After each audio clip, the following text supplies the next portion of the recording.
Hey everyone, and welcome back to the Firefighters podcast, where we seek to develop, inspire, and motivate the world of the emergency services operator through a series of wide-ranging conversations. Now, before we go any further, just hit that rate, follow, or subscribe button on whatever platform you're listening to. It's a key performance indicator for us and helps us reach even more people. Now, here's what we've got for you today.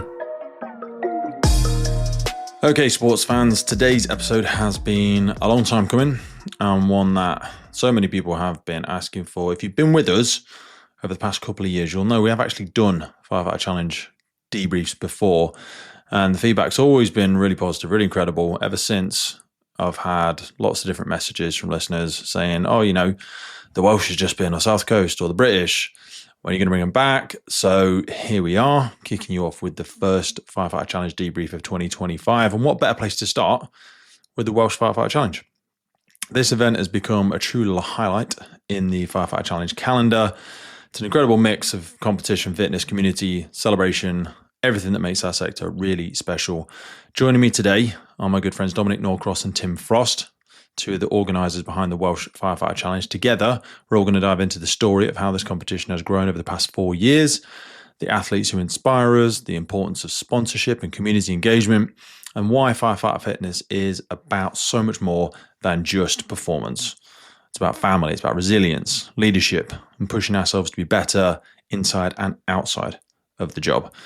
We're also going to be talking about some techniques, some nutrition, some recovery, and how firefighters at every stage of their career, whether they're in their 20s and brand new, or if they're at the other end of the spectrum, how they can prepare themselves to perform at their very best. So whether you're an athlete, a firefighter looking for motivation, or simply someone who loves seeing the fire service community come together in these types of events, this is an episode you won't want to miss. So this is the first in our Firefighter Challenge series debrief. Let's jump in there with the Welsh Firefighter Challenge team, Dominic and Tim, and I'll see you on the other side. So gang, you're first up on the block for our challenge series rundown for the year. Given it was the Welsh Firefighter Challenge, for people that are completely unaware of it, how many years have we been doing this? Where was this year based? And who do we have to thank for supporting this year's competition? It's the fourth year we've run it. It seemed to have found its natural home down the marina in Swansea. It's a nice little venue. It's pretty much its own little sort of stadium. We've run it, fourth year we've run it. Main sponsors, MSA, obviously give us some money. Hikes Boots, Mansell Davis. What? Yeah, we've got quite a few. Who are Mansell Davis? They're a haulage company based within our service area, but they look after the Volvo appliances that we've got. So they do a lot of work on the fire engines. So it's a natural sort of collaboration. But they've been really good. They've helped us from year one going through. No, really good support from them. And we try and use a lot of other. Tell you what, here's a typical pivot that Pete Wakefield interrupts with. Who do you think are the type of partners and sponsors that are not getting involved in the challenge community, which is an obvious connection? And it's like, how does some of these big companies not know about the unique stuff that's going on in the Firefighter Challenge community? Because it's a great opportunity for them to align themselves with first responders, show that they support firefighters. It's a great PR thing for them. Who would be some of your utopian, like, cool partners or sponsors or things that you think aren't getting involved in it? I think the ones we've not really or not been able to tap into much is the likes of Petzl, people who provide a massive amount of equipment to the services. Who else? There's tons here. Well, it's like within our service, we've obviously got the procurement team which go off. So obviously and it's the same with you. With your appliances, you'll have bottled water on there. We try to approach the company that supplies the bottled water, but it's sort of a not knowing what you guys are doing sort of thing. And we've never really had much success, but we've tried to look up our trucks, what bits of equipment we have, who those suppliers or manufacturers. Just going down the list of what is all this stuff, who makes all this stuff, and how do we speak to those people? Yeah. But I'm surprised we haven't got a big sporting brand behind the challenge community. We have tried it. Adidas or somebody, or bloody Nike, or Gymshark or whatever, Adidas. Jesus, Adidas showing me age there. People will be like, "Fuck's Adidas." Adidas is still around. We have tried, and the guys who do our sponsorship for our challenge have contacted various companies, but it's still quite an unknown in the whole of not only the British Fire Service, but definitely across the whole of British. It needs to be known as a bit more of a high-profile sport. It is still in its infancy in the UK, is what we forget, really. In terms of when you think of sports, if you go soccer, hockey, golf, whatever, these things, it's generational. Whereas this really is probably only the second generation, if that, of people that are doing challenges. We're probably only second generation now, maybe arguably third, because I'm probably second generation. And I'm getting old. So there's the young guns, the 18, 19-year-olds coming through. This episode is brought to you in partnership with Godiva Limited. Godiva is one of the world's leading providers of specialist equipment for emergency services market. Godiva produces a comprehensive range of fire pumps, including vehicle-mounted, portable, and their cutting-edge integrated total water flow control system, SAMFlows. I've been using Godiva my entire career as a reliable pump on the fire ground. It is such a crucial element of a successful firefighting team that you want to empower your crews with the very best, reliable, quality product. Reach out to our partners by checking the notes in the podcast. Now back to the show. So, given it is the Welsh Firefighter Challenge, let's start as we mean to go on and celebrate some Welsh individuals. Who were some of the top performers at this year's competition? Obviously, James Sheen, as usual. He won it again, top Welsh male. But Emma Watson, first time she'd raced, she won best Welsh female. She had a great race. But just the general standard as well of the Welsh firefighters, male and female, coming through. It seemed to have. It took a couple of years to really get a bit of a foothold and part of the firefighter's psyche. But they've really bought into it last year. And we had quite best ever entrance, male and female, especially female. I was going to say, I think this is the highest attended one, isn't it? I mean, I know you still struggle with capacity, being that the Welsh, for everyone that doesn't know, runs just over one day, similar to many of the regionals. You've got to try and smash them all out over the course of one day. And you only have 2 lanes still, don't you? This is the thing, I've spoken to the British and a few others. I'm like, let's get out to 3 lanes. Because I think yours and the South Coast, and you could quickly punch it into 3 lanes. And I think the current footprint might facilitate it, because there is a bit of spare space-ish left and right. I mean, it's tight. It is tight. You've got to acknowledge it. I mean, there's a hell of a load of water on one side, and then you've got the shops on the other side. So it is quite limited in that respect. And then you've got to balance it against giving sponsors and partners space to be and all that sort of jazz, and the crowd safety element of it. But can you just, you know what I mean? I remember when I went to, I forget, I think it was Mönchengladbach one in Germany, and there's 4 lanes. Yeah. That's cool. It's a spectacle. Do you know what I mean? When you're seeing 4 athletes go, it's just a whole nother level of crazy. I don't think the British will ever manage to do it because it's a tower issue. Yeah. We did talk about this year, and we were either going to up the capacity or try tandems. But we just, with core havens, there was only 2 core havens available to us. But hopefully next year that won't be a problem. There's a case of there's something afoot to bro, that would be wicked. Sledge machines. So that was the limitation. Not only the size, it was the extra core haven we would have needed. Yeah, hopefully. That'd be so much fun. And just so engaging for the crowd as well. Because you do get, we do well to pair them, but every now and again you get the odd one where someone's just a long way ahead. And the other person, the crowd gets behind them and they give them love and support, but you kind of go, oh God, that person's finished a minute ago and this person's still wrestling down the course. You're like, Urgh. Okay, so they were our Welsh athletes. Give us some others. So who were in the top spots? James is up there. Tanya always does really well, doesn't she? Yeah. We got a competitor from one of our on-call stations up towards Mid Wales. And what category is Tanya in now? She's in the over 40s female, but only because there's not many in the later categories.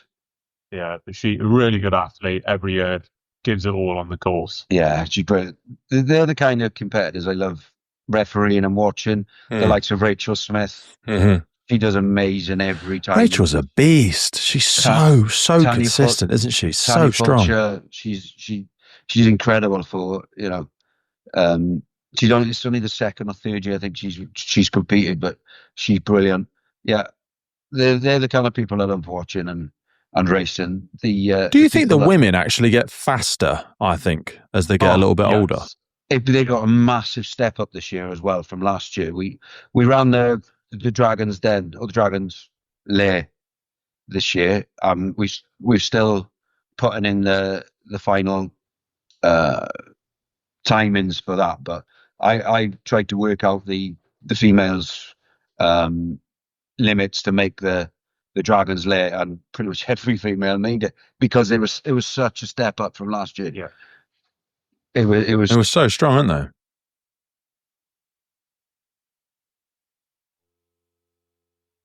I mean, there's arguments for, yes, they get fitter and yes, they get the habit of the course and stuff like that.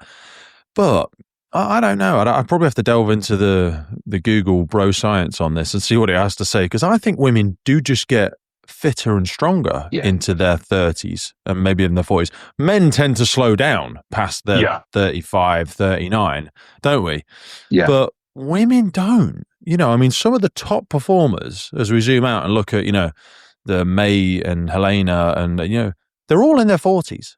Yeah. Do you know what I mean? They're not 19-year-old girls when people are, oh yeah, fit, young, sprinting around 19-year-old, 21-year-old girls. I'm like, no, they're not the ones that are smashing it. I wonder if it's a strength element. I wonder if, because strength is a big factor for all athletes, but certainly for women, you know, being able to move with intention with that dummy is rarer in the female categories. I mean, mass moves mass, doesn't it? At the end of the day, so strength and build and everything like that also helps. But so this year, how many relays do we have? I think we had 16 teams. 16 teams. I think that's a lot, isn't 16 it? relays. 16 races, I think. 16 races. So 32 relay teams. Yeah. Yeah, so that's what I remember. Yeah, 16 races, what I was saying. 16 relays. 16 so races. 32 teams. Wow. So races. Jesus Christ. Such a great turnout, and everybody bought into it. It was a fun day of racing. And it was nice. We had the support. The assistant chief from our service came down, and he competed. He competed in the individual. We've never had support like that before. No. And he came back to do the relay as well with one of the on-duty watchers. So yeah, really nice, really nice. Yeah, I remember having a good chat with him actually. He was a really nice bloke. Why do you think you started to see that shift turn? I mean, in fairness, you know, Roger was there the year before, so, you know, verbally we've had that support, which is great and means a lot.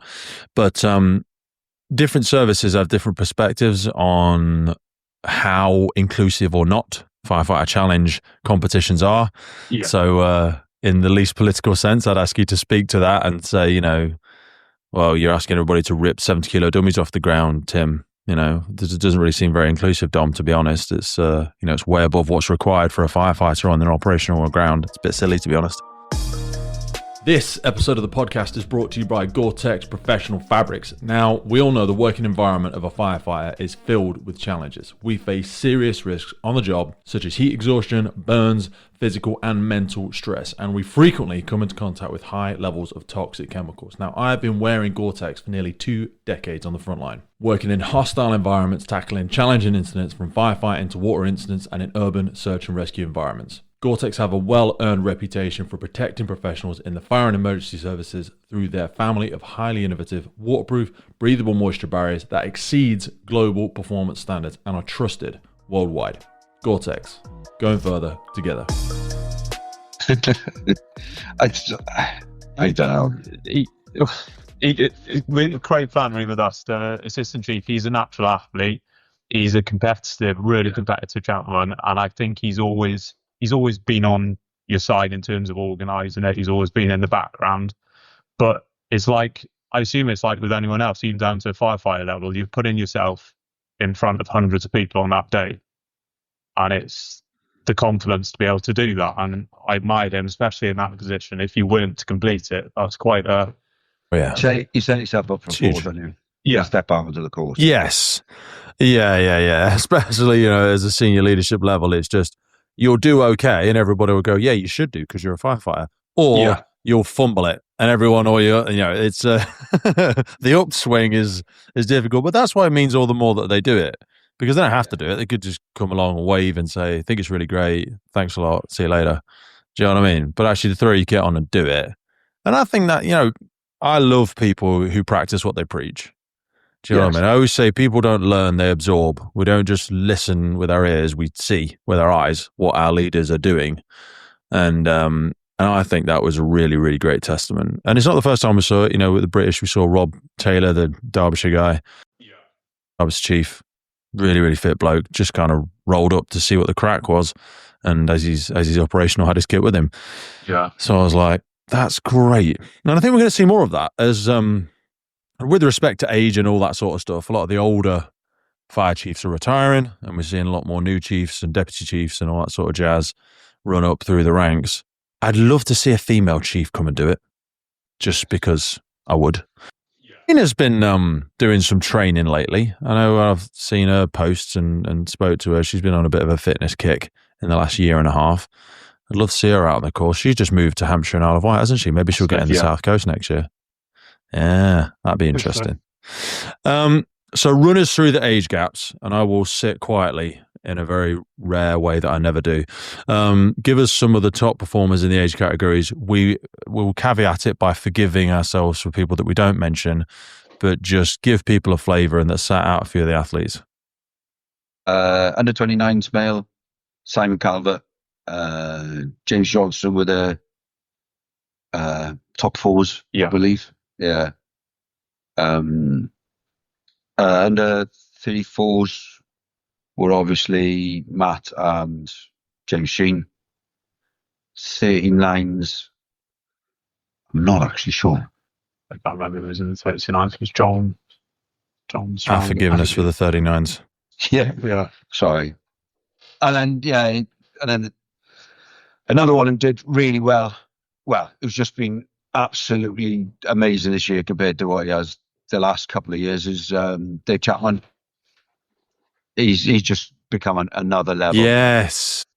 He's done so well, hasn't he? Yeah. Really punching through. He's really top performing this year. Males, we had Cush. I've just found it. Yes. So we had Cush in second and Blackledge, Mr. Zach. Very, very, very strong performer.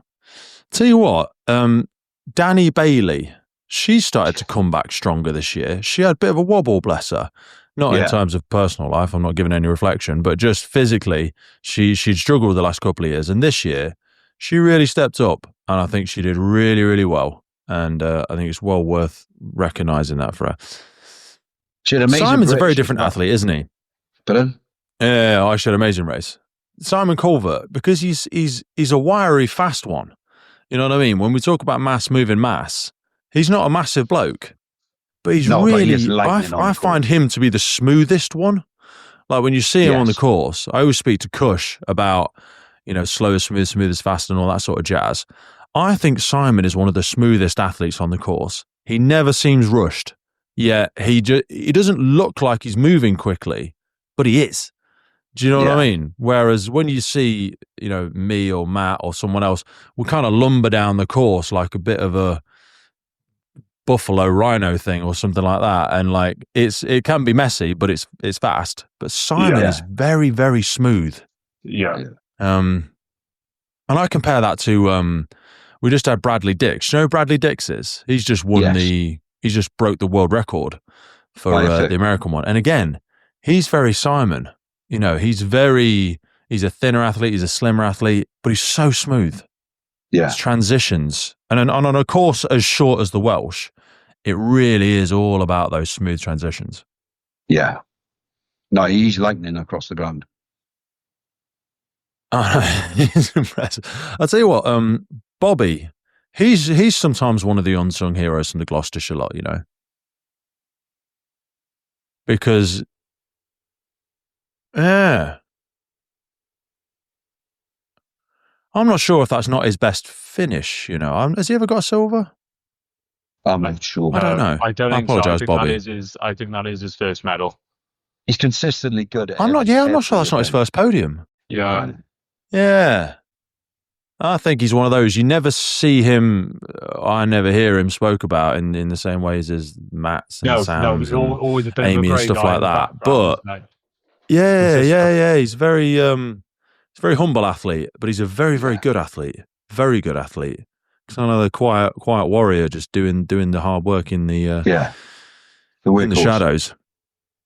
Who's Emma Lockett? I know I've met Emma, but the name's not ringing a bell for me.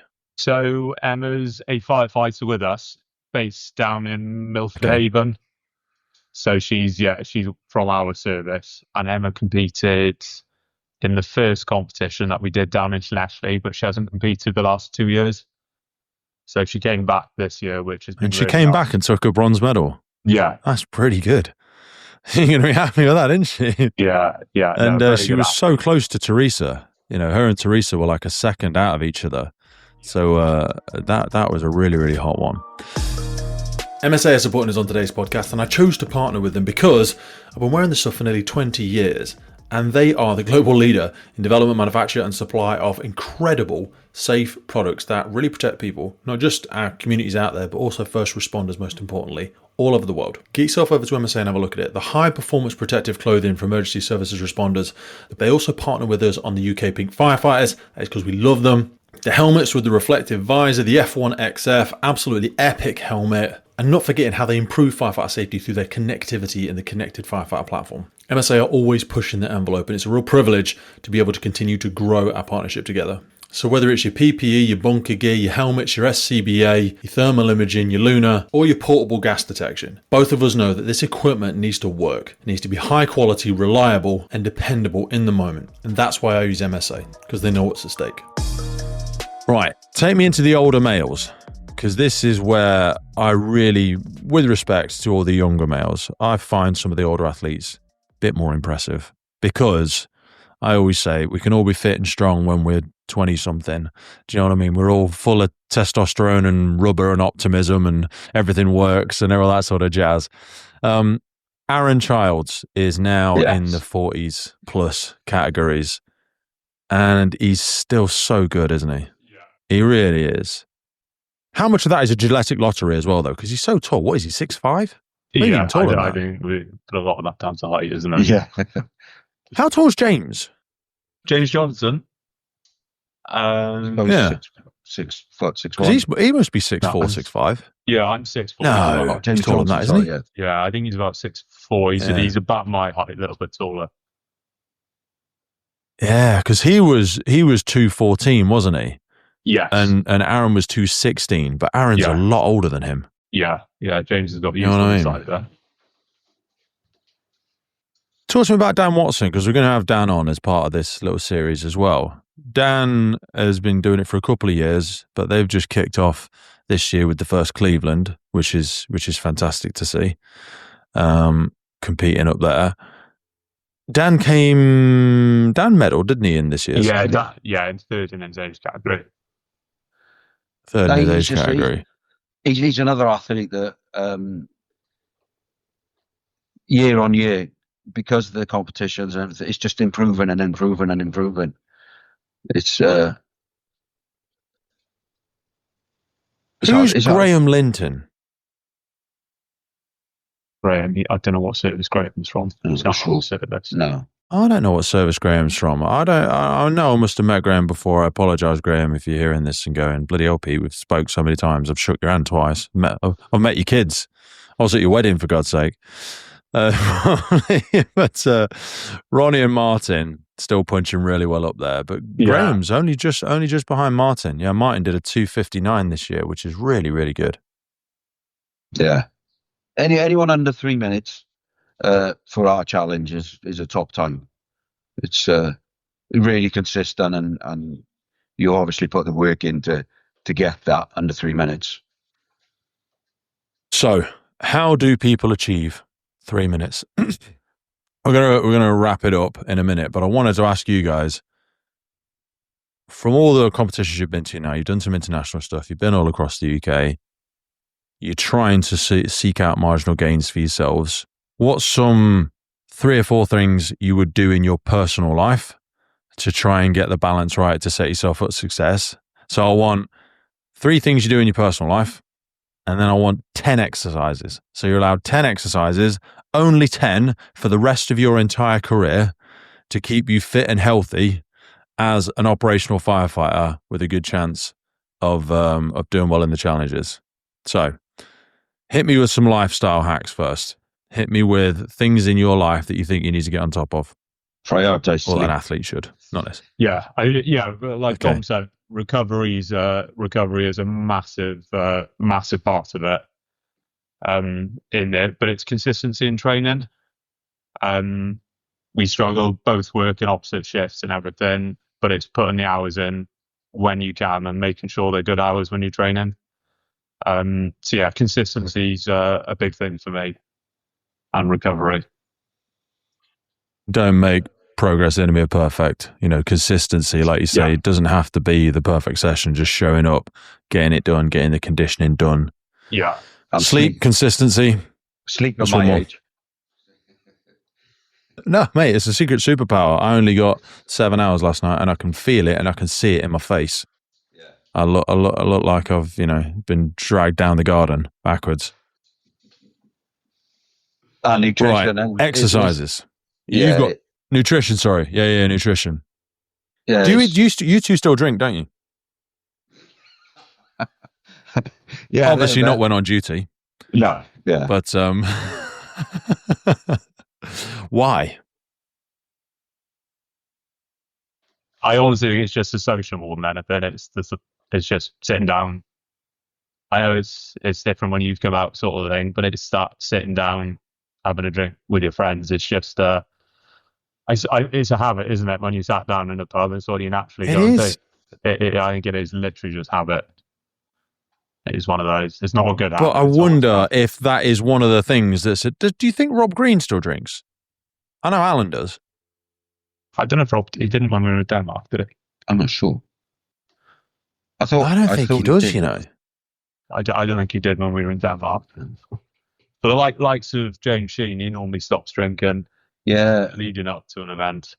Helena always nags me to stop drinking. To go to the next level. Yeah, but if you stop drinking, you're not very interesting. That's the problem, Dom. I know. I've got nothing else to do with my time. I got to take a nicked in or something like that. It's a catch-22, isn't it? It's a tough one, brother. So, nutrition, sleep, and consistency. Right, get us into the weeds. Get us into some exercises, because I'm a new firefighter. I've seen all this stuff on social media. I'm interested in getting involved, and I'm trying to go down Dr. Google to find out what are the best exercises to get me fit and strong, A, for the fire service, and B, for the challenges. So we'll go 1 each, which means you've got 5 each. Whoever wants to go first, you can only do these 10 movements, these 10 exercises. There's no limit on price. There's no limit on equipment. There's no limit on time. In a utopia, 5 things each.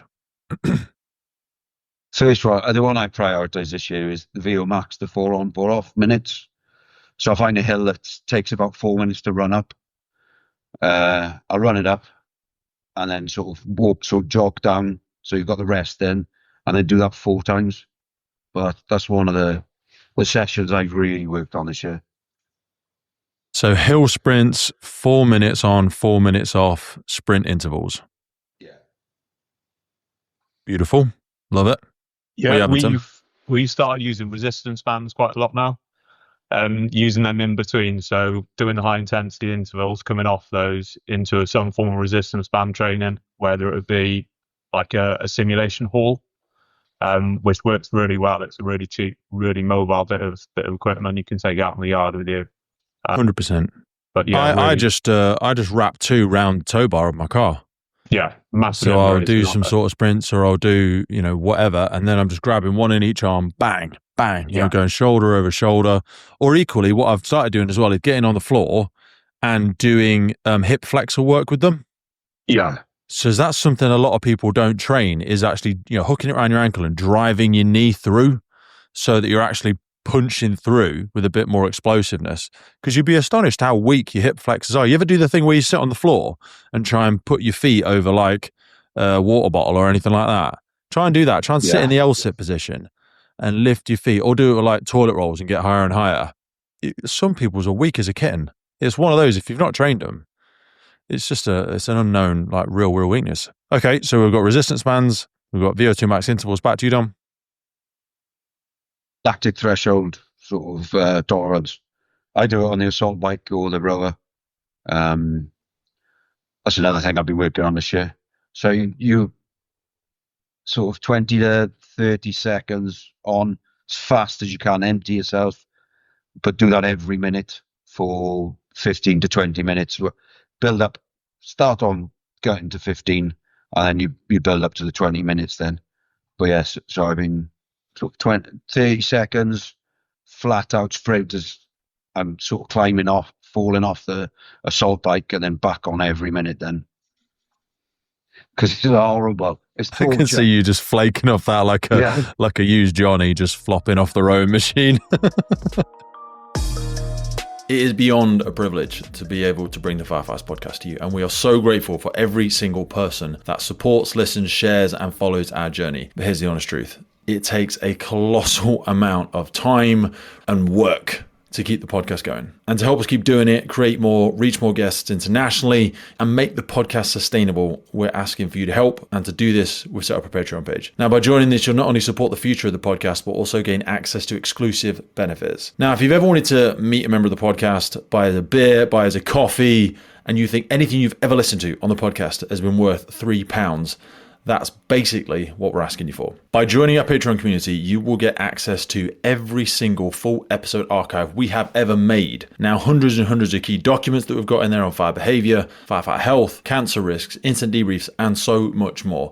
A growing collection of valuable resources to help you learn and grow. Your support in whatever way, dropping it in the WhatsApp group, sharing it on the local newsletter, whatever it is, it's incredibly valuable, and we really do support it, and we need it to make it a long-lasting resource, that legacy resource we always talk about for first responders, firefighters, and everybody everywhere who's ever been interested in joining the fire service. Now, if you're already supporting something, as many people do, it's totally cool. You can still access the podcast for free, and you'll always be able to access all the new episodes for free, but we're asking for your help to make this sustainable. And we want to keep growing, we want to keep sharing the insights, and we want to keep showcasing the incredible work happening in our community and our sector. So if you feel like you want to join the Patreon crew and help us make this possible, head to patreon.com/TFFPC or check the link in any episode podcast notes. Have you ever done Miko's Triangle? Do you know what that is?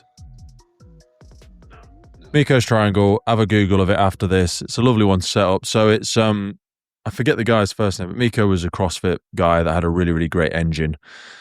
And he would do 18, so a minimum is 18. So you have a rower set up, you have a ski erg set up, and you have a bike set up. And you have to go every minute on the minute. You do 18 calories on the rower as an example, 18 calories on the bike, 18 calories on the ski. You have a minute to do each. So if you get it done in 40 seconds, you rest for 20 seconds. And then you have a minute off. So it's a 4-minute round. And you do that 10 times. So it's a 40-minute workout. And you have to achieve 18 calories across each one. And then you have a minute rest. And you try and get up to 20 is the goal. 21 is a real wrestle. I've done a 22 Miko, but I've only ever done it once. And I had to buy time out of the rower, basically. So I was technically cheating because I was transitioning off the rower quicker to get my calories in on the ski, because ski is just so much harder to get 21, 22 calories in a minute on a ski consistently. It's just so difficult. Whereas a rower, I could do that in less than 30 seconds. Yeah. Do you know what I mean? So you have your strengths for it, but sort of little thing. If you got access to those 3 bits of Concept 2 equipment, just put some nice music on in your ears, and you just set the time as it's a 4-minute round, and you move through it. And I find for lactic threshold work, that is really nice, simple workout. You know how long it's going to take, and it really, really just thrashes you. It's a real lungs bleeding sort of workout. All right, so we've got lactic threshold. What you got, Tim? A big thing, I think, more so with the regionals, is the sort of fast twitch conditioning. Sprints is a really good one, not necessarily hill sprints, but moving yourself quickly, and like you said earlier, with purpose on the flat ground, and getting yourself conditioned to that sort of level of what you're doing. Because with the regionals, you haven't got the stairs, you haven't got that initial push there, you're straight into a fast movement, aren't you? So yeah, it's just moving those, and as soon as I think if you haven't practiced sprinting on a regular basis, you're so vulnerable to snapping your hamstring. So I do a lot of like static hold work, where I'll lie on my back and I will, drive one leg up and just engage hamstring in the rear. If you ever put your feet up on a bench and just try and lift yourself up and hold yourself for 30 seconds, you'll start to get an understanding for how weak your hamstrings are. Now, sitting down on a machine and doing a hamstring curl, unless you're doing it for bodybuilding, it's pretty much useless. It's not a movement you're ever going to do, and that's not how force is applied to the hamstring when you're sprinting. Because when you place your foot down into your heel, you're driving it in an extended position, so it doesn't close under tension like when you're doing it in a hamstring curl. That sort of that sort of contraction movement doesn't happen. You're placing load on it in a fully extended position in a sprint, and that's when I've popped it. Dean's popped it twice. In fact, I popped my hamstring at yours. Yeah, I think on the second year. Yeah. And I was racing Aaron, and it's just one of those. It was after that I started doing a lot more work on them, because I was like, I know I'm really fit, but just going from a sprint start, the body just wasn't ready for it because I hadn't done the training for it. So yeah, I absolutely agree with quite a few of these now. That's going to be the case. You see it in the South Coast as well, don't you? Yeah. Okay, so that's sprints is number 4. You've got 6 more. That's 3 more each. Power cleans. Just for explosive power. Power cleans. Power cleans. Nice. Just for explosive power. Dom's gotten, I think he's swallowed a bloody sports science book over the last few months. He's bringing out all this. Well, you got I've got lactic threshold, I've got VO2 max intervals. Yeah, no, this is a great shout, bro. Power cleans, absolutely. Yeah. We got it, Tim. What's next? Really basic one, but it's getting down and getting comfortable, making up pose, especially when you're fatigued. You see a lot of people in the challenges sort of get to that stage when they're burnt out, and it all goes to a bit of a walnut whip, doesn't it? And it's getting yourself used to rolling up the hose. It's difficult to breathe. It's inherently you're bending over. It's getting to that point and controlling yourself moving forward. But it's such a technical but basic skill to do right. And that is exactly what Brad said. He said there's 3 rules to training: specificity, specificity, specificity, which is a typical American answer because it's a stupid answer. Basically, it's, but it was like specificity. I was like, what training do you do? It's like, I run the course all of the time. He does do some single leg stuff, and he does do some power cleans. He does do some 10K runs, but he was like 80% of it's specificity. Yeah. Training for the sport.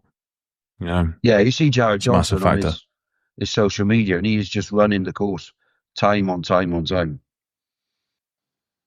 He is, but with respect, that's what you see on social media.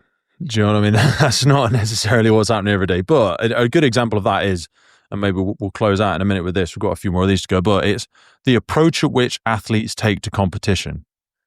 Because Brad is very much happy-go-lucky, silly goose, laughing, dancing, playing around. And if you look at his social media, if anybody I'll put a link under here. But this Brad's episode will probably come out by the time this one comes out anyway, so you know who he is. But he's such a lovely little silly goose. Yeah. Whereas Jared, I love Jared. I've had him on a few times, but he is the like Goggins firefighter, isn't he? Gotta get hard. Gotta do it every day. God damn it. Let's do it. Which is fun and cool and motivational. But not everybody can connect to that. Some of us are just silly goose, you know? And you can still be a world champion if you're a silly goose, is what I think. Anyway, so we've got 2 more each. Do a lot of weighted drags with with tires, just for power of the legs. Just put them under load while you're accelerating away, forward and backwards. So you're dragging it back like the dummy. It's another specific kind of how your muscles would be under load during a race. Do you ever try and go as fast as you can backwards on a treadmill? No. I do that a lot. Because I know I'm strong enough to move it, but I'm not very quick moving with it. No. So I will hold, it's not heavy enough, but I'll hold like a 30 kilo bag. Because I'm not going to lumber up there with a 70 kilo sandbag onto the treadmill and break the treadmill because I'm heavy enough as it is. But like just holding a 20 or 30 kilo bag and then trying to speed up, because moving and being conditioned with it, I absolutely agree. And I do that as well. I do it with sleds, but you've got to be fast because you're not doing it for very long. Do you know what I mean? You've got to be fast and explosive. And in compared to some other people, I just don't move fast enough with the dummy. Yeah. Farmer's carry is another really nice basic one to do. It's anyone can do it. We just use foam cans on the yard. But again, it's getting to that point. It's the later stages of the race, but it's being able to run with the drums. You see a lot of people get to that point and they're sort of walking, they're taking their time with it. But it's such easy time to make when you've got those drums. And you see like the high rocks athletes, how they're moving with the drums there. And you see a lot of guys are sort of transitioning across now. So it's a really basic one to make time on. Is having that sort of grip strength when you get to it. Yeah, you do see, well, especially when it's only a couple of seconds in it, you see them won or lost on those bits there, especially the choosing to run between the transition as well. Yeah. Last one. What we got? Just run the course. That just time and time again. It's hard to set up though. Not everybody will have that. No, but if you sort of apparatus to apparatus, so if you can, with ours, we'll do the 50 meter run with the 50 meter carry back of the Cleveland into we use foam cans instead of the RTC gear, loading those, and then onto the sledge, sort of, we hit a tire or a hose or something like that. And then we just do short, specific, sort of 2 or 3 apparatus together, train them so you're going as quick as you can on the apparatus, a little bit of a rest, and then do the next little bit of the race. So you're always trying to do it as fast as you can, because a lot of the time you get to, especially the end of the race, you can't go, when you've trained the whole race, you can't go quickly on that apparatus. So you never actually get any quicker. Like you were saying with the dummy on the walking backwards on the treadmill, you have to specifically train it and be really quick at when you train it. So it's muscle memory. Your body learns to go quicker. Even when 100%. Absolutely agree. Well, I want to cap us there because I know we said this is going to be short. We've done 40 minutes already. I'm typical silly sausage. Competition for next year. How can people find out about it? Where do they need to go to get some information? When can they register for it? We'll release the date. It's going to be the same time as we won't say the date now, but it's, if you've registered before, you'll know which weekend it's 99% likely to be. We'll put up on the socials. We'll put up on the socials. We'll put up on the socials nearer the time. So social media, any specific one? Is Instagram the best place to see it, or? Instagram's probably the best place. There's a Facebook page and we've got a website, but James Sheen does so much on the Instagram that it's worth checking out page out there. Yeah, he's brilliant. He's got some really good branding. I think yours is one of the best ones out there for the socials. And that's because you've got a really strong team. That's, you know what, I want to close on that, to be fair. Your team is a very, very good team. And I'll say it now, and I'm not going to repeat it because you'll see it on the other ones. I won't say it on the other ones. The Welsh look after people the best in terms of facilitation, hospitality, the prep that you guys did, certainly from my perspective this year, and the running orders and the way that the information is displayed for the athletes so that we can celebrate them the most. You have a really good core group of people. The British have had a fantastic core group of people, and they still do, but they've had their ups and downs, and now the team is a little bit smaller than it was before. And I know from the Cheshire's perspective, they struggle sometimes to keep getting good people in and, hungry people. You guys seem to have a really, really healthy team balance. How do you do that? It's we're our fourth year. Everybody knows it. Everybody knows their jobs. Everybody's bought into it. Yeah. And before, we were racing together before, so we were mates together before. It's not a case of we put the team together for the challenge. We were mates together who just wanted to race more. So we decided to, if nobody else is going to do it, we'll put a race on. Why is it always got to be down to someone else? Sometimes you got to bite the bullet and just do it yourself. And you got to be audacious enough and brave enough to do it, and then people will try to give it a go, wouldn't you? And this year, everybody knew exactly what they were doing. Everybody, we've all found our space in the team, our strengths, our weaknesses, and it's really working well. It's really, really working well, mate. I've really, really loved it. It's great to see it going from strength to strength every year. I really look forward to seeing it break into that third lane at some point over the next few years. That would be such a game changer. Honestly, guys, that would be electric. That would be so incredible. So no pressure. Send my love to the rest of the team, and I look forward to catching you all soon. Cheers, man. Well, that's it for today, folks. Hope you took a lot away from that episode.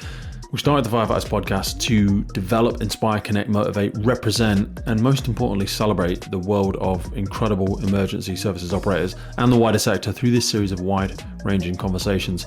We really love creating this podcast and bringing it to so many people. Did you know you can also find these on YouTube? We do a lot of video podcasts now. You can head over to our YouTube page and follow, subscribe there. And as a final ask from us, whatever platform you're on, please rate the podcast. It really helps us as a key performance indicator to reach more and more people. I've been your host, Pete Wakefield. This has been the Firefighters podcast. And wherever you are in the world, please stay safe, be happy, live with intention, and where possible, please remember and support your firefighters and first responders. I'll see you next time.